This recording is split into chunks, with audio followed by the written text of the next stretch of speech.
সিলেট আলিয়া মাদ্রাসার মাঠে একটা মাহফিল হতো, জানেন না আপনারা? এই মাহফিল 18 বছর যাবত বন্ধ, এই বছরে চালু হচ্ছে। আল্লাহ পাক আমাকেও দাওয়াত দেওয়া হয়েছে, আল্লাহ যেন সবাইকে সেখানে যাওয়ার তৌফিক দান করেন। একদিনের মেহমান আমি আছি। 18 বছর পর চালু হচ্ছে।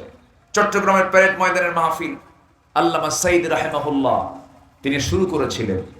পাবনার দারুল আমান ট্রাস্ট, খুলনার আলিয়া মাদ্রাসার মাঠ, আল্লামা সাইদির প্রতিষ্ঠিত যে মাদ্রাসা দারুল কোরআন সিদ্দিকিয়া কামিল মাদ্রাসা, সেখানে আমি পরপর 4 বছর গিয়েছি। তার পরের বছর মাহফিলে হামলা, মাহফিল বন্ধ। এরকম করে করে হাজারো মাহফিলকে তারা বন্ধ করে রেখেছিল। আজকে তারা কোরআনকে বন্ধ করে রাখার ষড়যন্ত্র করার কারণে আল্লাহ তাদেরকে বন্ধ করে দিয়েছেন। কম ষড়যন্ত্র করেনি। এই জাতির শ্রেষ্ঠ সন্তান, কিংবদন্তি, হাজার বছরও এমন ব্যক্তি আর পাবো কিনা সন্দেহ। আল্লামা সাইদ রাহিমাহুল্লাহকে গত বছর 2023 সালের 13 আগস্ট একটা সুস্থ মানুষকে কাশিমপুর কারাগার থেকে সুস্থ মানুষকে বের করে আনা হলো। ওনাকে প্রশ্ন করা হলো, আপনি অসুস্থ, আপনাকে হসপিটালে যেতে হবে। উনি বলেন, আমি তো সুস্থ। দেখেন রোগী কি কয়? রোগী কি কয়? সুস্থ। আর কারাগারের কর্তৃপক্ষ কি কয়? অসুস্থ। কোনটা সত্য? যে রোগী না তার কথাই তো সত্য, ব্যক্তির কথাই তো সত্য।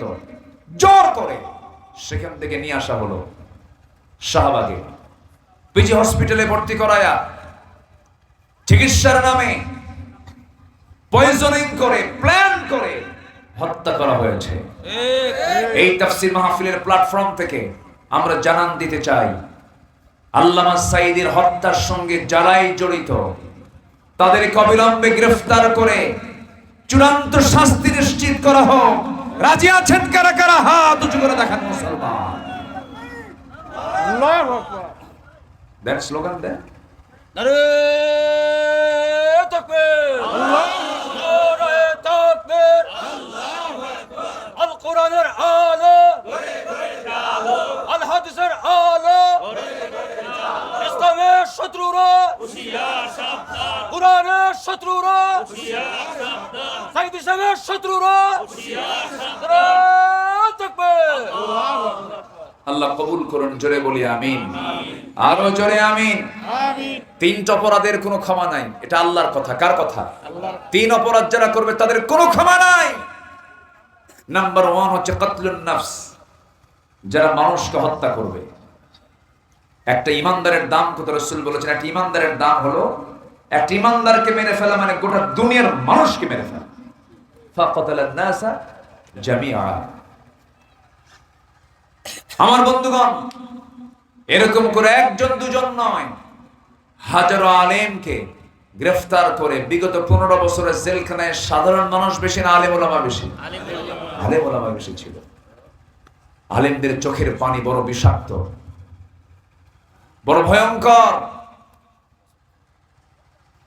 কত আলেমের চোখের পানিতে জেলখানার বালিশ ভিজে গেছে, সেজদায় যায় নামাজ ভিজে গেছে।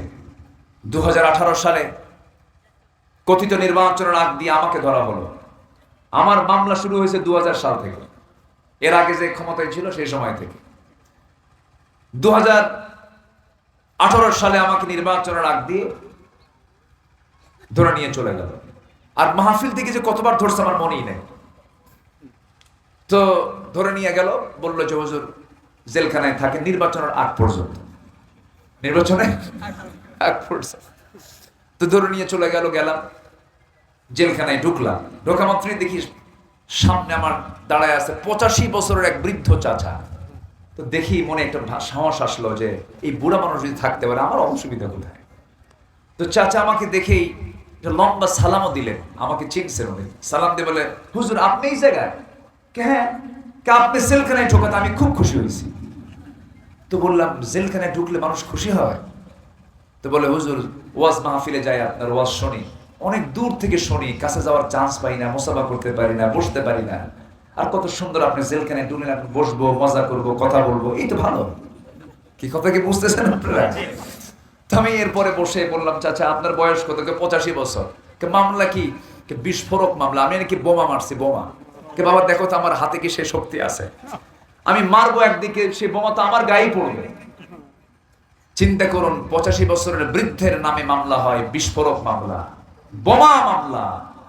এই মিথ্যাচারগুলো যারা করেছে ইতিহাসের দ্বারাই আস্তে করে নিক্ষিপ্ত হয়ে গেছে আজকে, ঠিক কিনা?